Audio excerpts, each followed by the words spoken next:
This is the first in a 7-part series by SCORE Fairfield County and our co-sponsor, Fairfield County Community Foundation.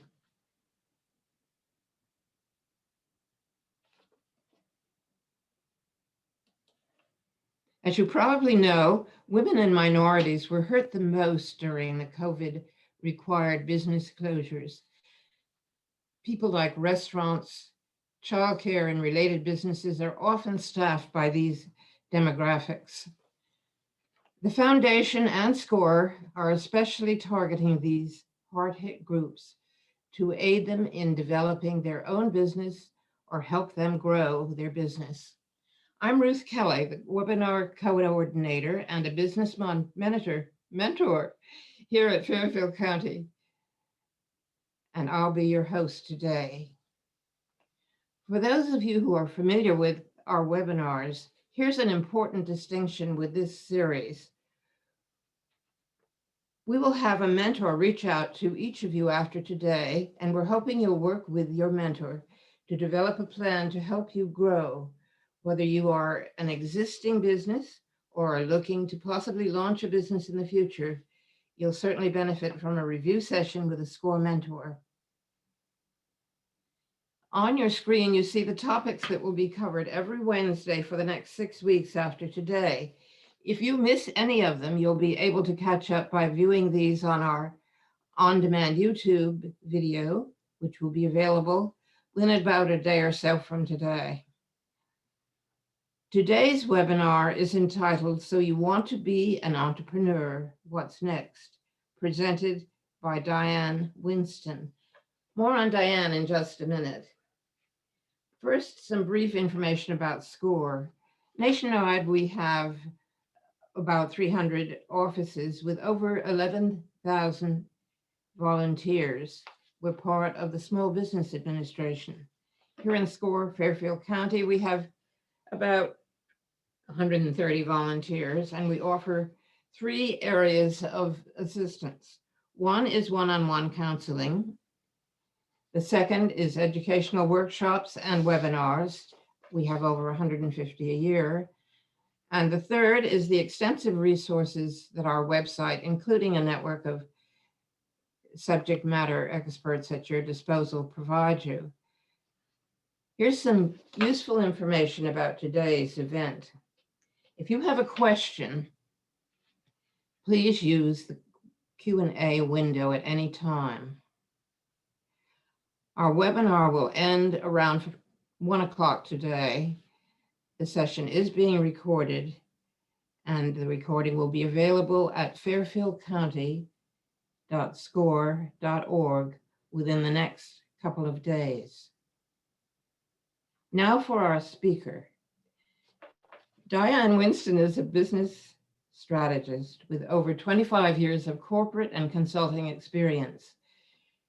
She established her management consulting firm, Winston Strategic Partners, to provide communication strategies to organizations facing change. Before establishing the firm, Diane spent 20 years in executive positions with Citibank and with AXA Equitable. She's also a volunteer with SCORE Fairfield County and a frequent workshop speaker. It's my real pleasure to welcome Diane Winston. Diane, it's all yours. Thank you, Ruth, and good afternoon, everyone. As you know, my name already and my company is Winston Strategic Partners. It is a pleasure to be with you because at one point I was you. My company I started Winston Strategic Partners in 2005.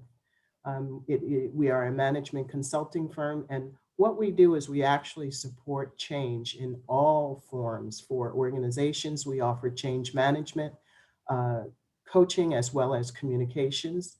For individuals, in terms of their change, we offer leadership development training, seminars, and executive coaching.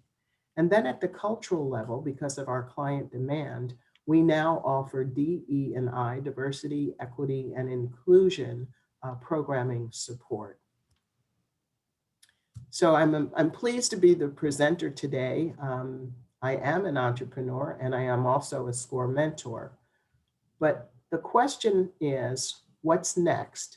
So you want to be an entrepreneur. Okay. Why? Do you want to be an entrepreneur because you've always dreamt of being an entrepreneur? Do you want to be in your own business because do you think it's easier? Or do you want to be an entrepreneur because you have a great idea? Well, today is the beginning of making that dream come true. Let's work together. Let's go to this journey together. I've been there and I want to share with you everything that I've learned and some. There's three things that we're going to cover this afternoon in the brief time that I have with you. This is the plan. We're going to talk about, I'm going to share with you what I believe are the fundamentals from my experience. What are the fundamentals that you need to know about as an entrepreneur? That's one. Then, how different is it being on your own? And it is different. Believe me, it is different. And then finding the right guidance is really where I want to leave you. And I'm going to encourage you to go to all of these Wednesday seminars because it's going to complete what I'm doing. And I'm going to do a high level. I want you to be able to think holistically about what it means to step out on your own. It's a great thing to do. And it's an even better thing to do if you have the information that you need to be successful. Fundamentals, entrepreneurship. Everybody has a definition for that. And I'm not going to bore you with any formal definition of entrepreneurship, but let's just say it's an idea come to life. Maybe you've worked in corporate as I did for 20 odd years, and you've gained some skills, some talent, a passion, something that you realize that you're really good at. That's entrepreneurship in its budding stage. Entrepreneurship is also someone that is capable of being a self-starter. Is that you? Entrepreneurship, I remember in a SCORE presentation talking about starting one's own business, and we talk about myths. And one of the questions that I ask, is it a myth or is it not? When you're in your own business, you don't have any bosses. Well, think about that for a minute. No, you don't have a boss that's telling you have to be at the office at 9 in the morning. No, you don't have a boss who's telling you what your assignment is today. No, you don't have a boss doing your performance appraisal. But don't be fooled. You do have bosses. And the piece that I want to start with in terms of the fundamentals of being an entrepreneur, and I think it is key, is for you to recognize that you own the vision, you own the strategy, and you own the business development process for your company. There's no one else doing that but you. You are driving it. So what is your vision for your business? Do you have one? Think about it. Your vision is different from your mission. Think about what your vision is. And something that I learned late in the game, and it's been almost 16 years, the vision I have for my company, for my business, should be linked to the vision I have for my future. I want you to think about that for a moment. When we work in corporate America, or when we work for someone else, we're working for the benefits, we're working for the paycheck, absolutely. But when you're sitting in the seat of founder, CEO, as I am, and as you will be if you start your own business, then you've got to have a vision for the future. And that vision is not just about making money. It's impacting you, it's impacting your family, it may impact the industry, it may challenge competitors. And so what is your vision, and how does that vision impact you personally? I'd like to retire soon. maybe in the next 5 to 7 years. But I don't want to retire and sit down and walk away from what I've built for so many years. So the strategies that I'm putting together today are strategies, an exit strategy, but not to totally exit what I've built, but to begin to groom someone else. What is my vision for my company? The vision that I have for my firm is that we become, excuse me, we become the go-to firm for change management. That's my vision. How I get there is my strategy. And so do you have a strategy? Do you know how you want to get there? And I'm going to talk a little bit more in detail about that. But I have a vision for what I want. I know exactly how I want it to go, but will it go that way? Not just because I want it to. It'll go that way because I have a strategy, and you're always working your strategy. So you have a strategy. Now, do you have a plan for that strategy? So I have a long-term vision. I have a strategic plan that can be tweaked every month if I need to, but it's really an annual strategy. And then I can tweak, I can actually implement that strategy through a business plan. And I do that. I should do it monthly. I don't have time to do it monthly. I try. But if you can look at it at least quarterly, as I do, that's a great thing. And then how do you get the business in the door? That's your business development process. And so you see, the thing about being in your own business, it all rests on you. You're going to define what your vision is. You will then develop a strategy. That strategy includes identifying what services you're going to offer, who you're going to offer it to, understanding what the market will bear in terms of your pricing. And what you're offering, is it different? Is it new? Is it innovative? It doesn't have to be, but there should be a differentiator. Here are the questions that I'd like you to think about for yourself. Have you answered all of these questions? What product or service are you selling? Let me tell you, when I went on my own, and let me just say the reason that I'm out here was because I got downsized after 9/11.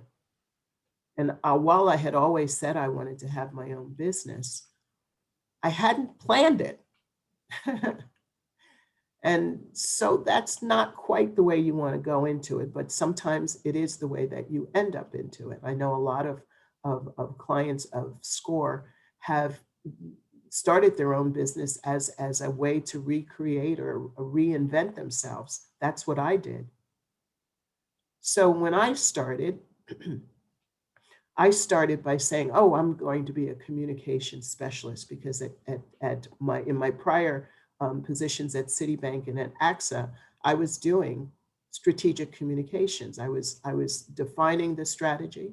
I was implementing the plan. I was loving it. I loved the project management part of it. I loved working with different functional areas. I loved the ownership of what I was doing, but most of all, I loved the creativity of it. So how do I apply that into a business?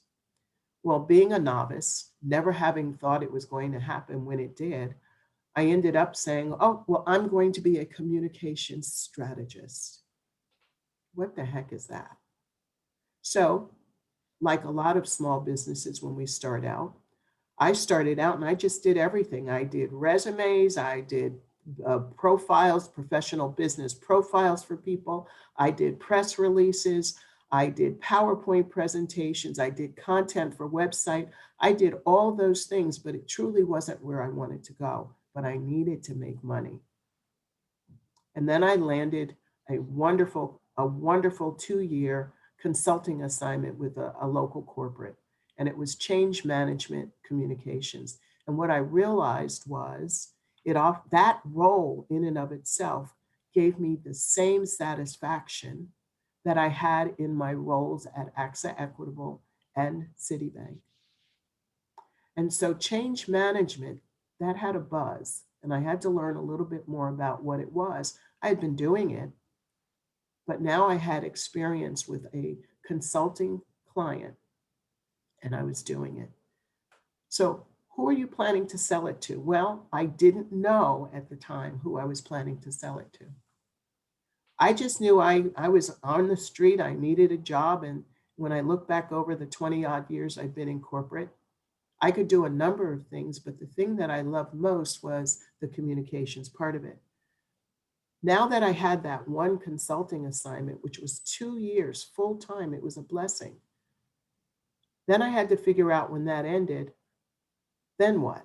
Who am I going to sell it to? Now, naturally, it should be clients introducing change. But how do I know that? Remember, I spent 2 years inside a corporation full time. Prior to that, I was working in a corporation full time. So do you get what I'm trying to say?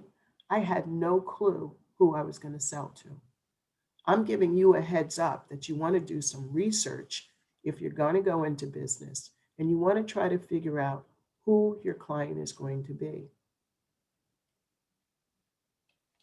Do you know how it would be valued? Do you know if it has value? I had no idea how to value my services.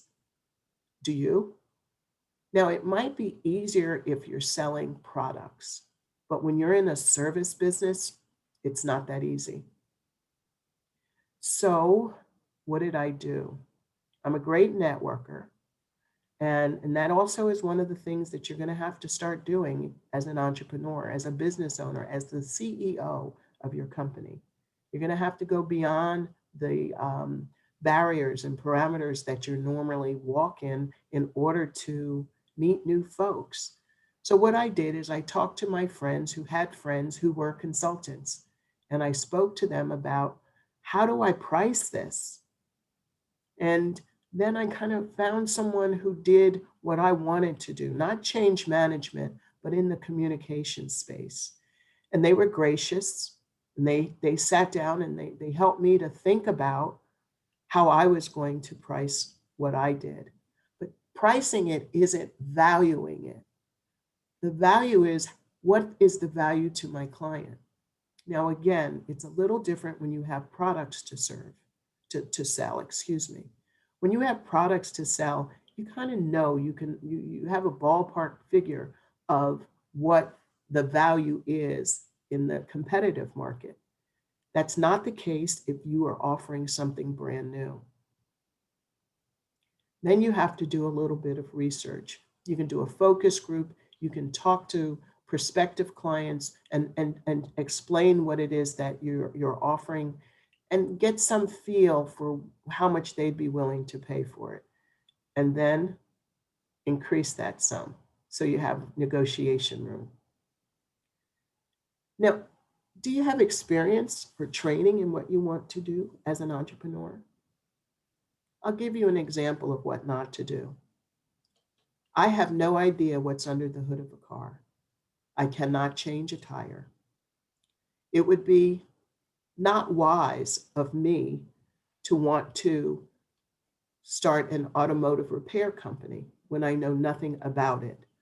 Sure, I could hire mechanics who are certified in their craft, in the art, the skill of taking care of cars. But do I have any idea if they're doing it right? What I will suggest is that if you are thinking about starting your own business, launching your own company, do it in an area that you have experience in. Do it in an area, if you are just graduating college, think about, there are two things, there are two train of thoughts on this. Take advantage of maybe internships you may have done on the job training in that area of your college major. Or take a year or two and go do it for another company, for a corporation full time. Go learn and make your mistakes on somebody else's dime. It's easier that way because then you get a full understanding of what it takes to be successful, but you're doing it inside of someone else's company. But for those of us who are more seasoned, that we've been around the block a couple of times, we've worked for other people, we've worked for other companies, I'm going to recommend that you stay in your lane, build skills around what you know. Because at the end of the day, what you want is you want someone to buy what you're selling. And they will refrain or be a little shy about buying from me. If I said I had an auto repair company and then they interview me and I go, no, I've never done that before. No, I have no interest in cars. No, but I have a great team. That's not enough. All right. Do you have capital to support your dreams? Now, the rule of thumb here is that you might want to have 6 months of liquidity, 6 months of what you need to pay your rent, your mortgage, your utilities, food, gas, anything else that you need to live on a monthly basis. If you have the ability before you launch full time to stash away 6 months to a year of capital to support yourself, that's separate from the capital to support your dreams. But I say it because, again, I had no plans. What I had was a working husband. And so it changed my spending. And I had the benefit of knowing that the mortgage was going to be paid. But it meant that I could not spend freely anymore because my income was not certain. And then I mentioned this before, but do you have a well thought out plan? Now that plan is your vision, it's your business strategy, it's your business plan. It's also for financials. For example, a former SCORE client, and I don't know if they're still a client, but Junk Luggers. I know that the owner of Junk Luggers was once a SCORE client because I was on a panel with him when he first started out. And he's got trucks all over the place now. And what he did, he had an idea. He got together with some friends. He had one truck, but he began to think beyond the one truck and the one town or city or region. And he had a well thought out plan, a business plan, which he could get financing from a bank in order to expand not only his fleet of trucks, but also to hire employees.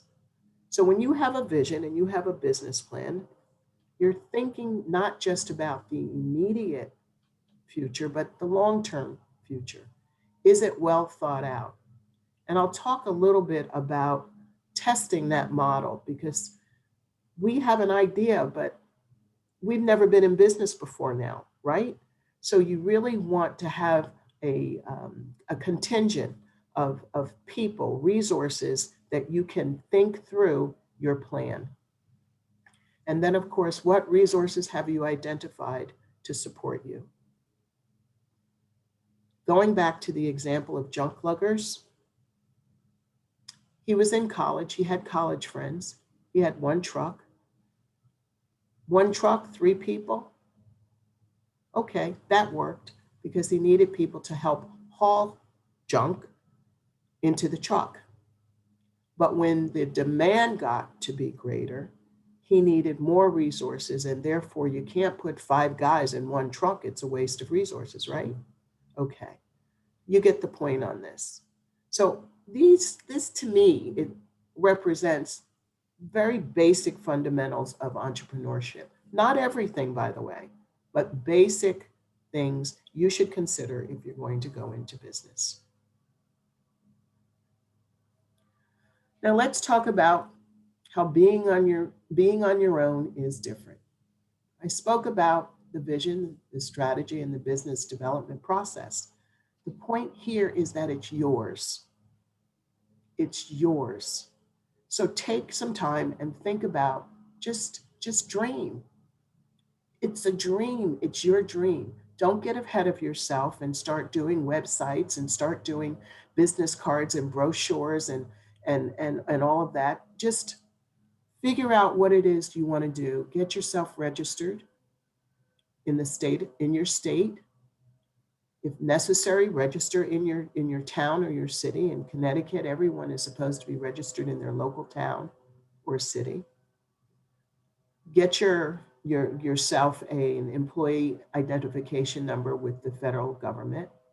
And by all means, get business cards with your company name. And please don't use Gmail as your email address. If you have a website and it's not ready and up, you still have a domain name.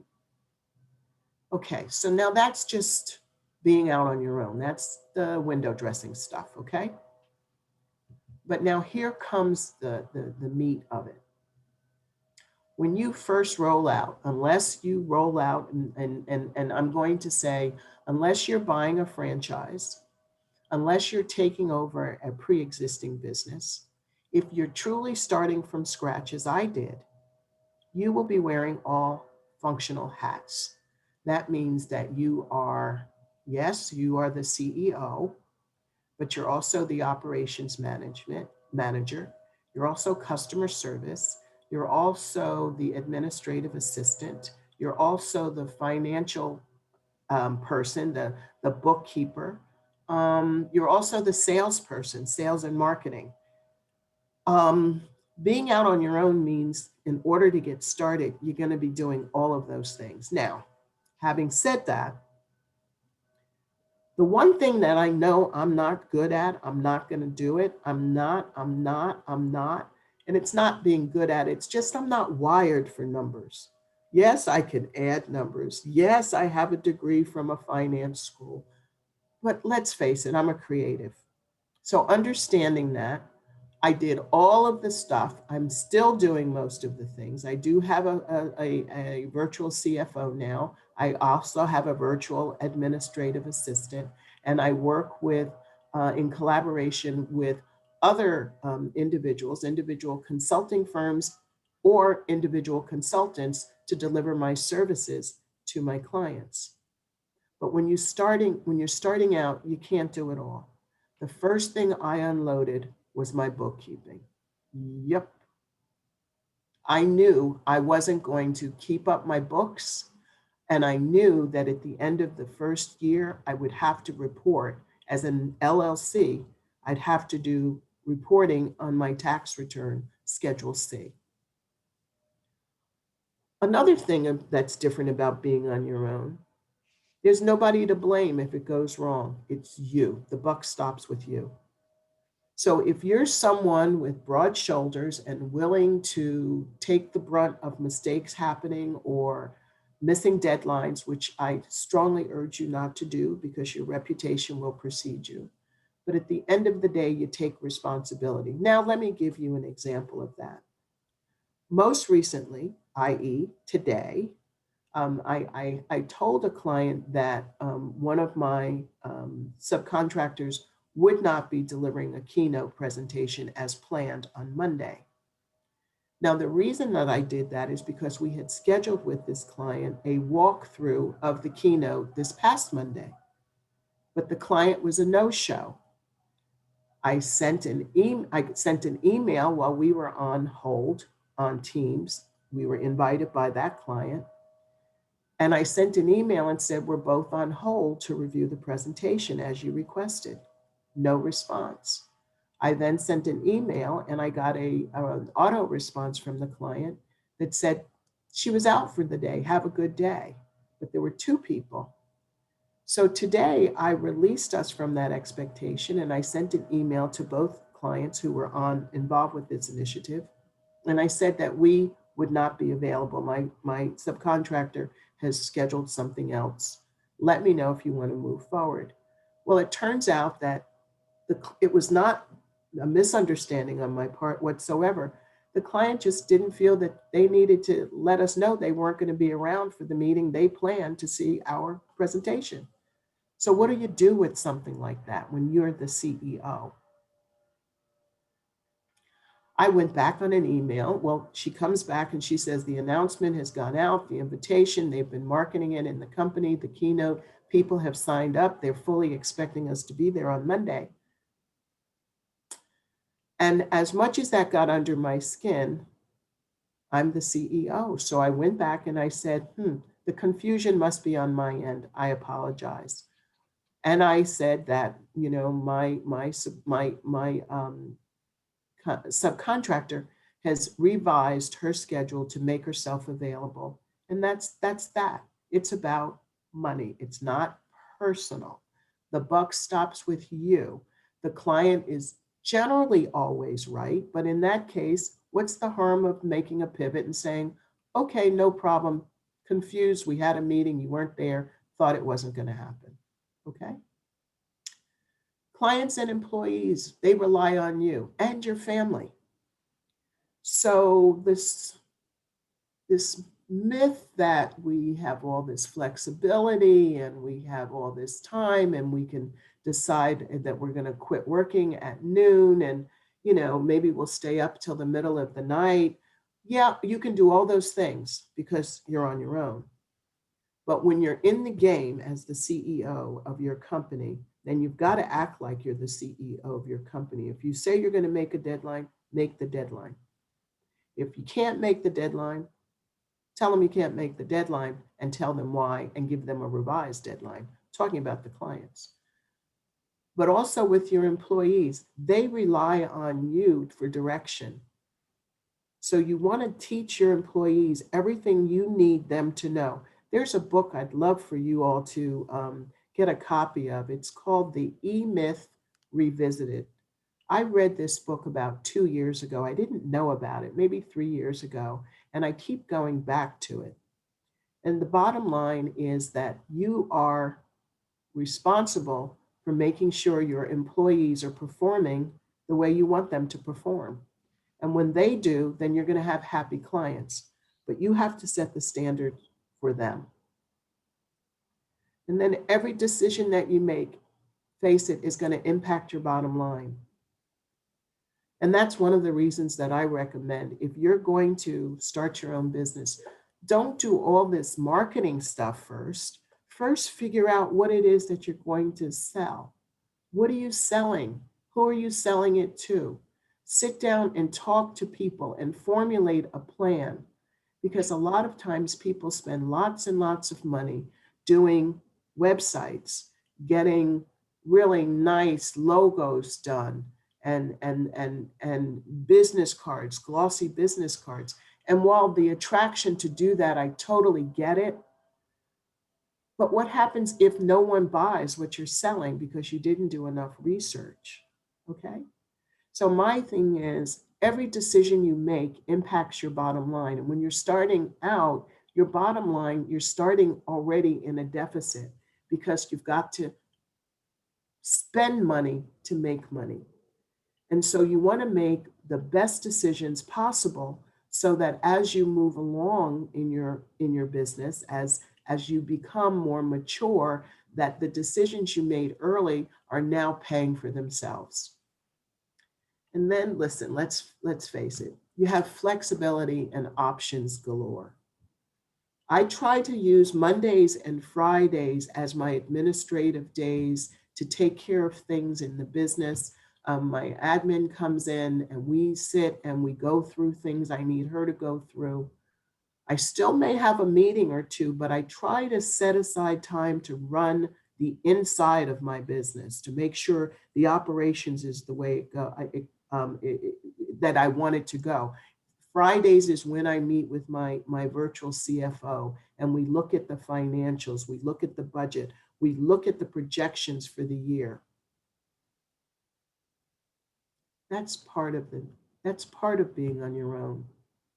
That's what makes you a CEO. But let's face it, it can be lonely. And for a lot of us, we're used to working with teams of people. So how well do you work by yourself? This is something that I liked being an individual contributor in my business. That's why I loved project management. I had teams of people supporting it, but I was guiding it. I didn't like having to be dependent on other people in order to do my work. I am the type of animal where you tell me what needs to be done, then I'm going to figure out how to get it done. and set some processes in place so someone else can come do it after me and continue to do it so I can be on to the next thing. So being an entrepreneur, while I'm in this office alone most of the time, I'm not necessarily alone all of the time. But you have to think about your makeup. Do you need to be around other people? And with the pandemic, a lot of my colleagues in corporate America in particular were kind of weirded out by the fact that they had to work remotely from home, and Teams and Zoom was not sufficient for them. Mhm. For me, I'm good. I've gone to more training, I've gotten more certifications, I've gone to more events, I've had more business matchmaking because it's remote. I've taken advantage of that. And I am working in a mastermind group, which I will address a little bit later.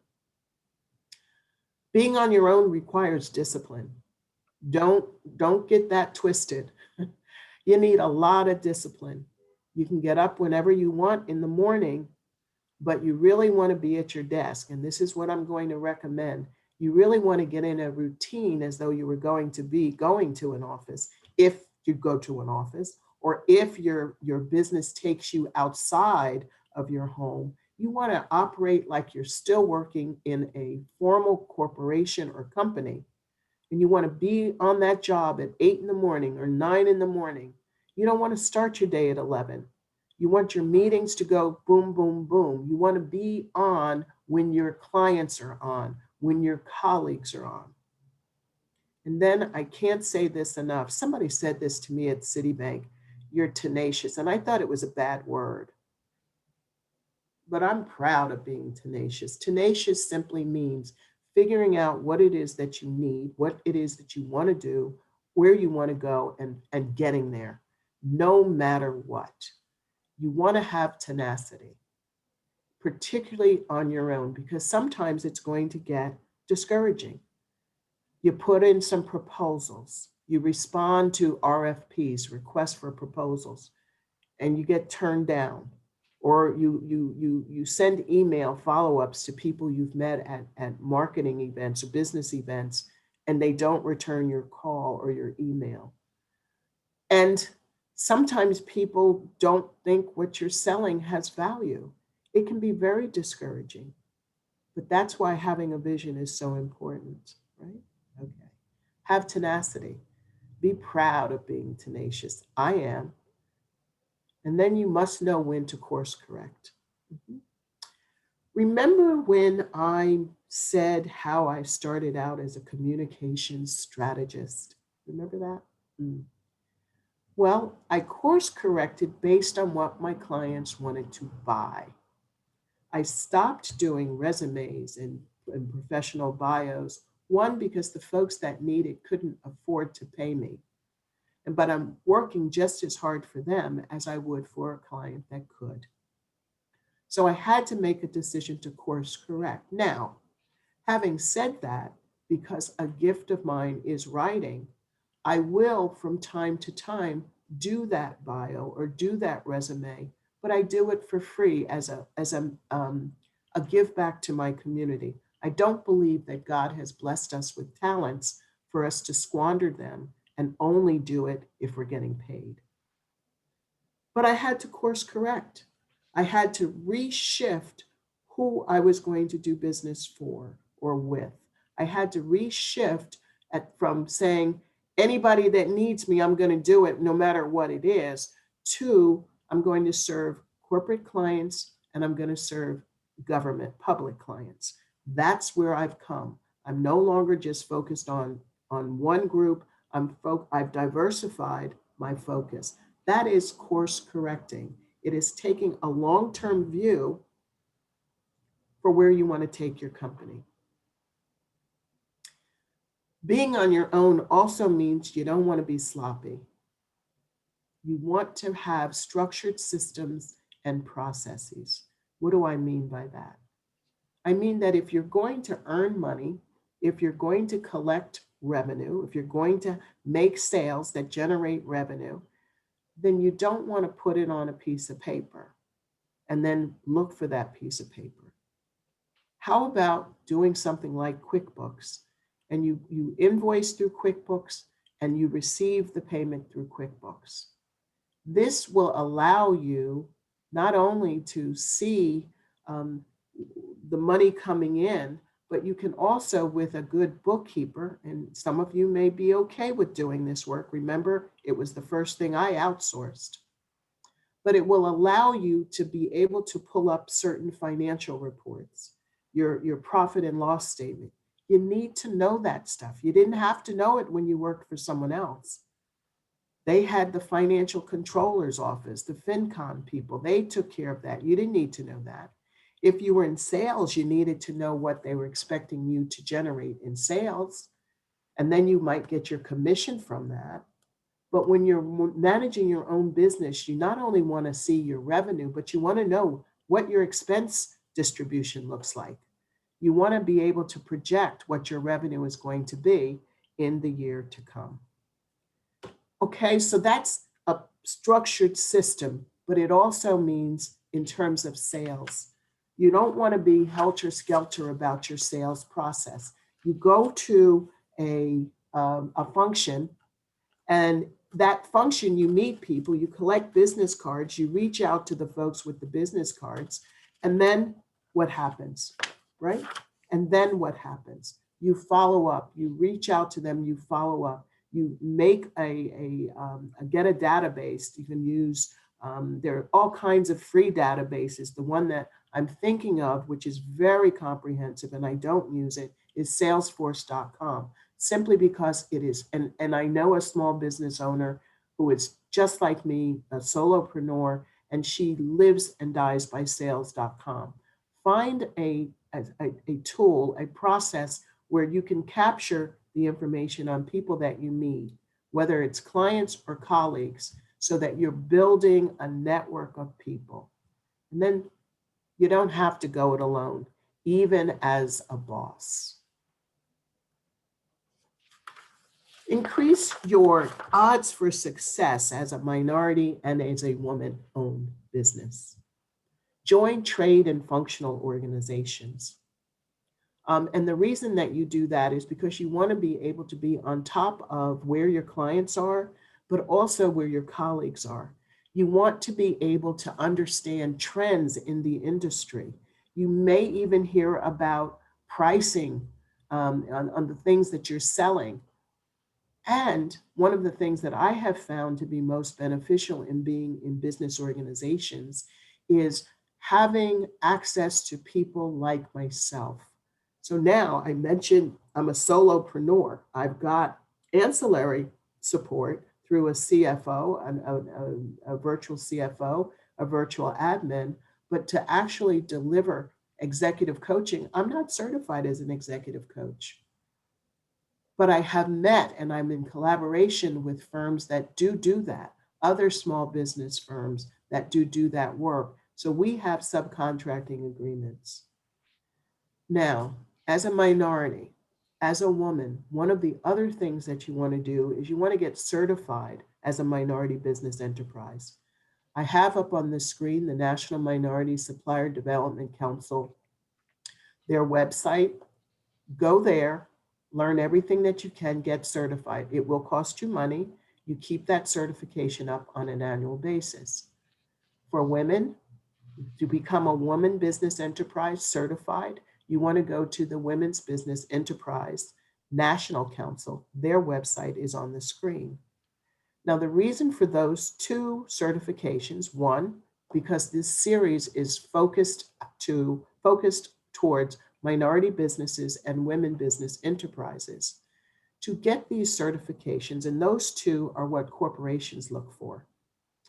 On the other hand, if your target client is government or public, then you want to get local and state certifications as an MWBE, or federal certifications as a MWBE, or a WOSB, which is a woman-owned small business, or an economically disadvantaged women-owned small businesses, okay? And then HubZone basically says that your office and the people that work are in a a disadvantaged area of your town or your state, okay? These certifications do not cause you to have business, but what they do is they get you in the room.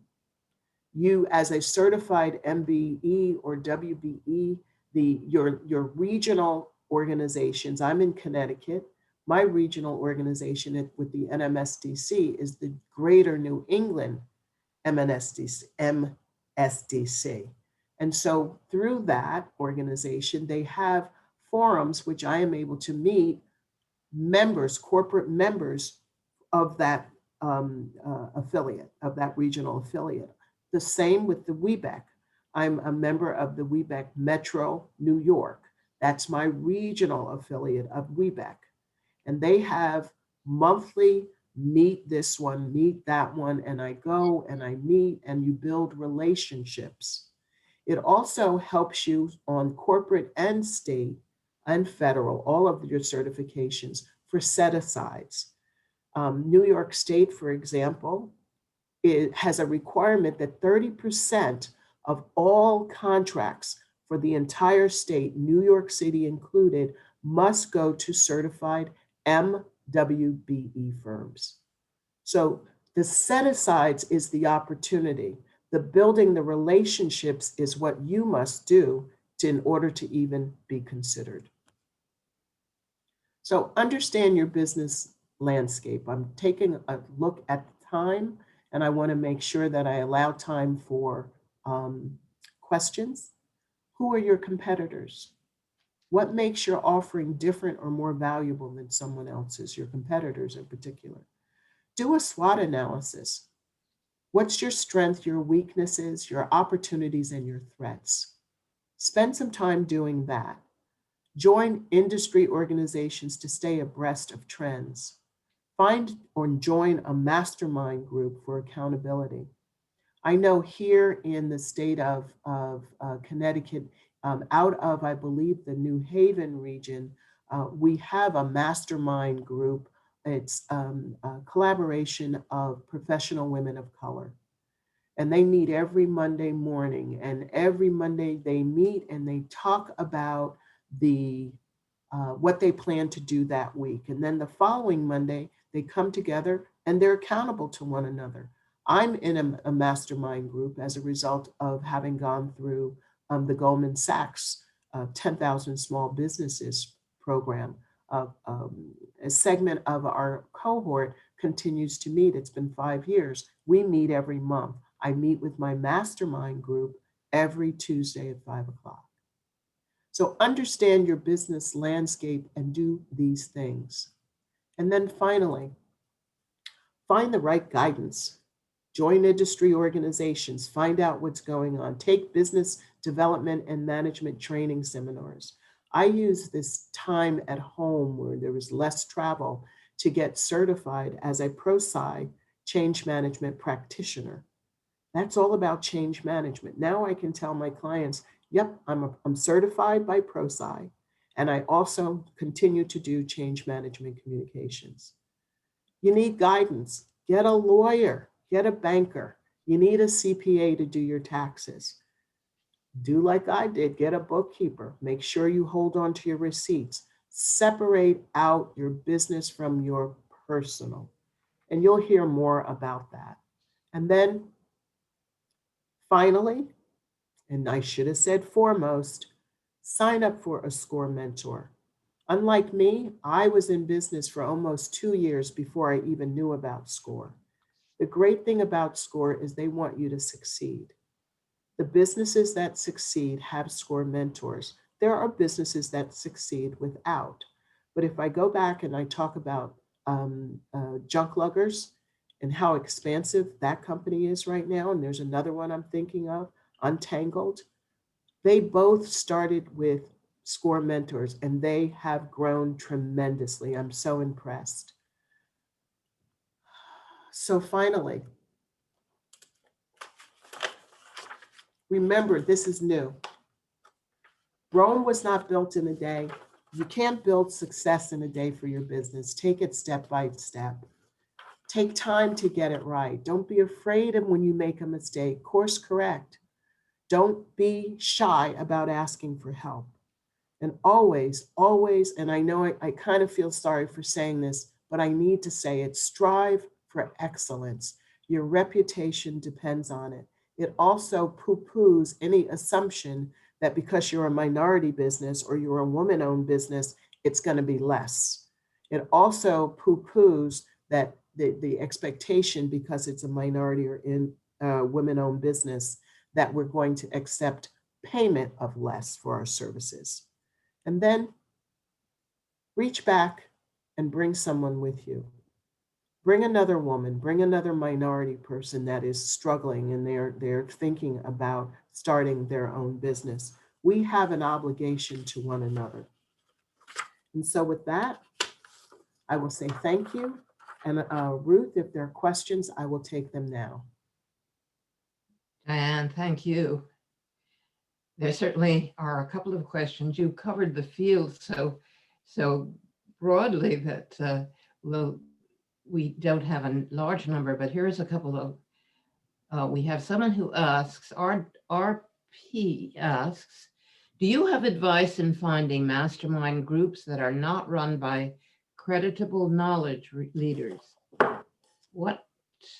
Yeah, that's interesting. And this is one of the reasons that I suggest that you get involved with industry groups or functional groups like SHRM for HR, or I'm a member of the International Association of Business Communicators, as well as the Association of Change Management Professionals. That's within my industry. That's within my industry. In that industry group, if I chose to, you get to meet people and you meet like-minded and you build relationships with them. And then you say, hey, can we meet on a regular basis? You can create your own mastermind and you can do it with people who are in your industry. And you can also do it like when I started, I was with a mastermind group of women from what was now defunct Women in Management. They all had different backgrounds. Two were in their own business. Two were in corporate, but they guided me to launching my own business. Remember, I didn't know about SCORE. So RD, I think she's answered your question. Okay. Next question, Ruth. The next question, Ms. Winston, will you be available for questions following by email or phone as we digest this? Yes. I think Diane is always available. I'd like to point out, though, that we have arranged to have a SCORE mentor call everyone who's attended this webinar to just review any questions that they might have and talk a little bit about SCORE and about their specifics. So you have a whole broad number of people that will be able to help you. SD, this is just a comment to note respectfully, Hearts, Ray, tenacious. My understanding has been strength of character or stick-to-itiveness. Do you think that's a synonym, Diane? Yeah, I'm sorry, Ruth. Do you think that's a synonym, stick-to-itiveness? Yeah, no, absolutely, absolutely. And you can't do that if you're not focused, if you don't have a vision, absolutely.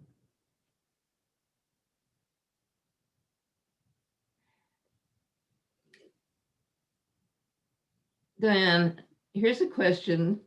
Do you have any regrets about your leaving the field and going into working by yourself? Absolutely not. Let me tell you the best thing about being on your own. It's a lot of hard work. It is not for the faint of heart, okay? Tell you that. But when that check comes in and it says Winston Strategic Partners, I'm loving that. I'm loving that.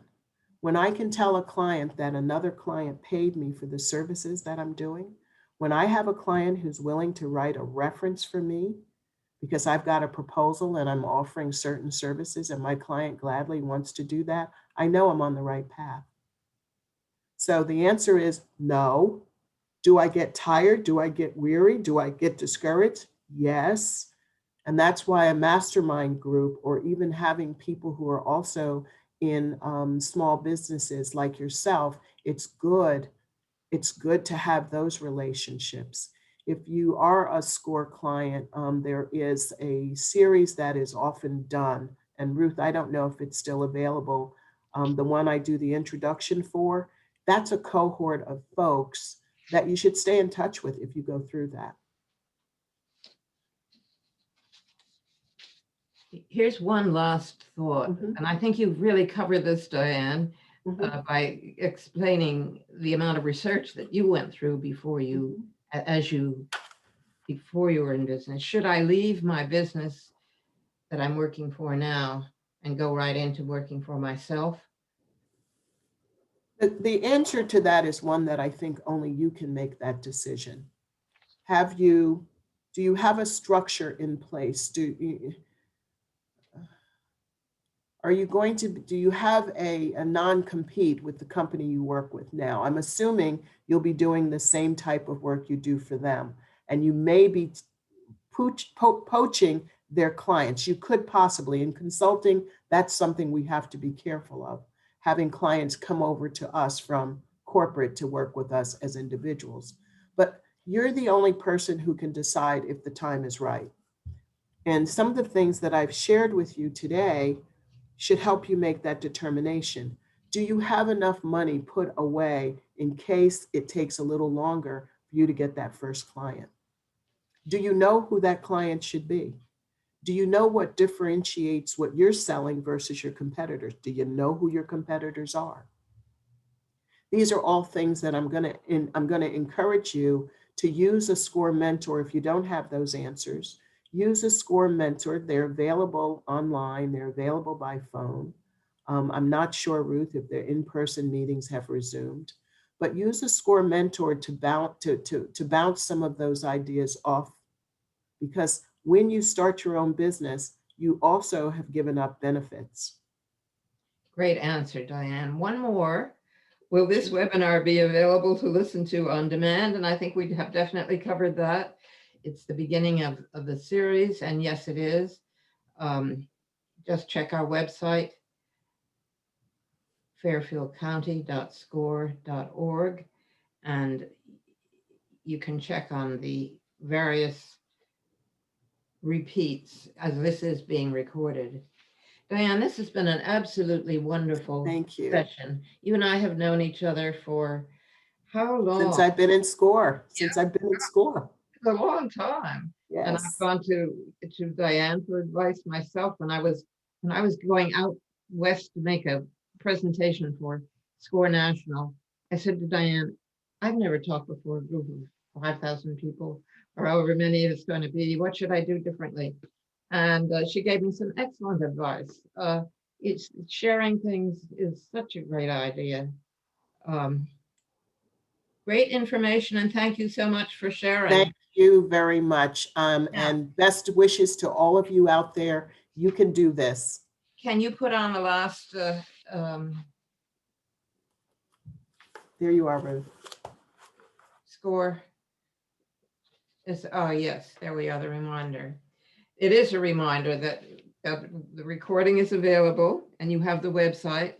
We want you to register for upcoming webinars in this series or any others on our website. We certainly want to thank our sponsor, Fairfield County Community Foundation.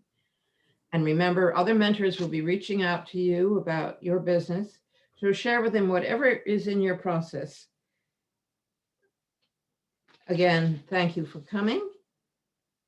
And thank you again, Diane. Have a great day. You're more than welcome. Thank you, SCORE.